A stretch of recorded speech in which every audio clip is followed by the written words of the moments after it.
Há 100 anos, ser pai, professor ou chefe era mais fácil. Por quê? A autoridade era dada, todo o poder estava no pai, no professor e no chefe. Cabia ao aluno, filho, funcionário obedecer, ou apanhar em casa, ou ser demitido na empresa, ou ser punido na escola. O professor falava, a classe anotava.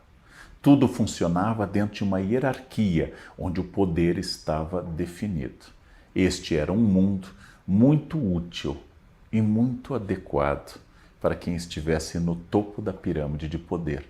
Este é um mundo muito difícil e muito desafiador às pessoas da base.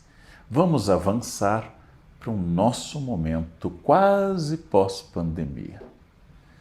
Nós sabemos que as pessoas são contratadas em uma empresa por suas habilidades técnicas, pelo seu domínio de engenharia, por saberem lidar, por exemplo, com um programa de computador, por terem habilidades físicas ou intelectuais que preenchem as necessidades daquela empresa.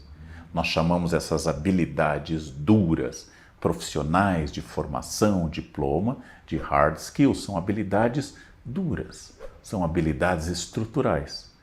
Eu sou contratado para ser professor porque eu tenho formação para professor, porque eu estudei, porque eu tenho diploma, porque eu posso demonstrar que eu passei anos e anos estudando para isto. Mas quando a escola me contrata, ela sabe pouco do outro lado da minha existência.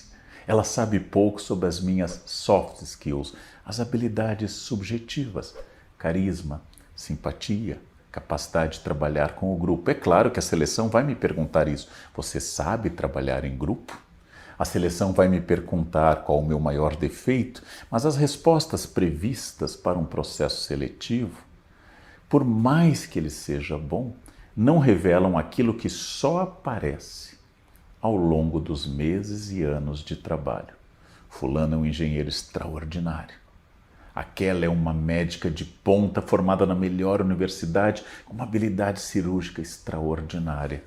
Este é um professor impressionante, mas grosseiro, arrogante, invasivo do espaço alheio, tóxico nas relações com os colegas, quando não preconceituoso. Surgem as chamadas soft skills e a ideia que você conhece, que nós somos contratados pelo currículo e demitidos pelo comportamento. É raro alguém ser demitido porque no currículo diz que tinha um curso de 360 horas e é constatado que o curso foi só de 320 horas. É raro isso ocorrer. O mais comum é grosseria, insubordinação e assim por diante. Mas a questão fica mais complicada porque no mundo pós-pandemia cresce uma tendência a uma grande renúncia dos empregos. Nós já notamos esses dados nos Estados Unidos e no Brasil. Nos últimos anos, centenas de milhares de trabalhadores abandonaram as empresas. Mas não abandonaram porque estavam em briga, em choque direto com a direção. Não abandonaram por isto, mas porque estão buscando, por exemplo, qualidade de vida, maior tempo com a família, um período de lazer maior, uma capacidade de ser mais criativo, uma capacidade de ter mais propósito. Esta grande renúncia, essa grande abdicação do emprego como figura está se multiplicando. E aí é que entra a figura da liderança. Se nós falarmos antigamente de hard skills e soft skills, hoje nós falamos que um verdadeiro líder desenvolve, promove e estimula power skills, ou seja, a combinação dos dois elementos. É claro que eu preciso de um médico competente em medicina. É claro que eu preciso de uma arquiteta competente em arquitetura. É claro que eu preciso de uma professora competente no exercício de dar aula.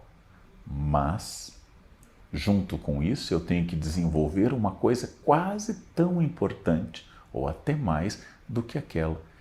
E essas power skills se transformam em coisas fundamentais.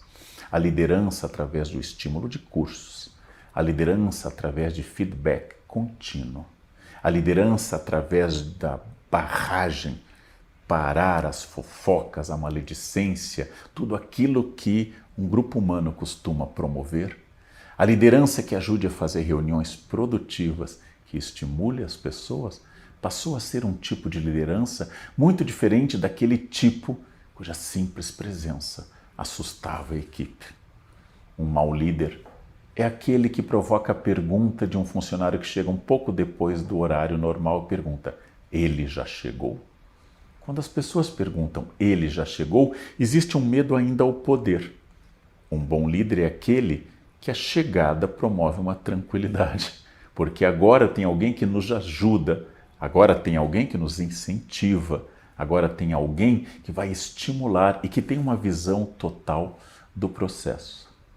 O bom líder deixa de ser aquele relógio ponto que controla a produtividade dos funcionários e, especialmente em funções criativas, críticas ou de grupo, ajuda a desenvolver uma espécie de ambiente onde as pessoas não apenas funcionem e atendam à demanda da empresa, claro, mas também funcionem como pessoas entre si e com o grupo.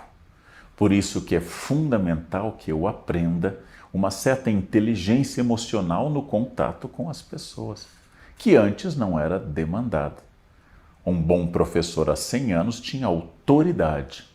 Hoje um professor precisa de autoridade, mas hoje somos muito intolerantes ao autoritarismo. A boa capacidade de estimular essas power skills transformou a noção de liderança. E quando falamos que os colaboradores de uma empresa devem procurar, dentro do princípio da learnability, a capacidade de continuarem aprendendo, é óbvio, você concorda com isso, todo mundo concorda com isso, mas não se esqueça que isso se aplica também à liderança. Os líderes costumam dizer: quais os últimos cursos que você fez? E os liderados poderiam dizer: e o senhor e a senhora? Quais os últimos cursos que fez sobre liderança? O desafio tem que ser coletivo. Vivemos experiências inéditas. Ninguém preparou uma estratégia clara sobre ação e estratégia em negócios pós-pandemia. Ninguém sabe como realizar um novo tipo de aula onde as atividades presenciais e as atividades virtuais convivam.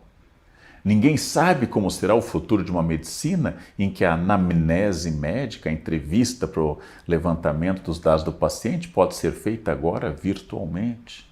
Ninguém sabe onde está com clareza essa caminhada.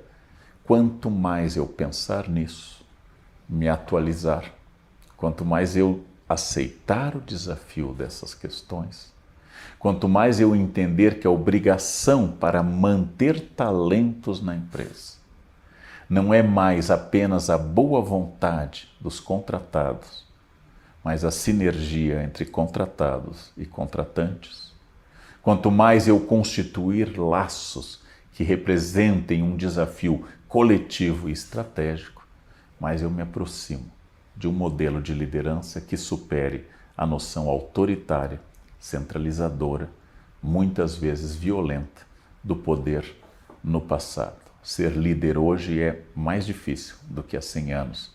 Ser líder hoje é um desafio interessante para que você possa pensar que não apenas os associados e os colaboradores têm desafios novos na empresa, mas você que exerce qualquer liderança também tem o mesmo desafio. Foi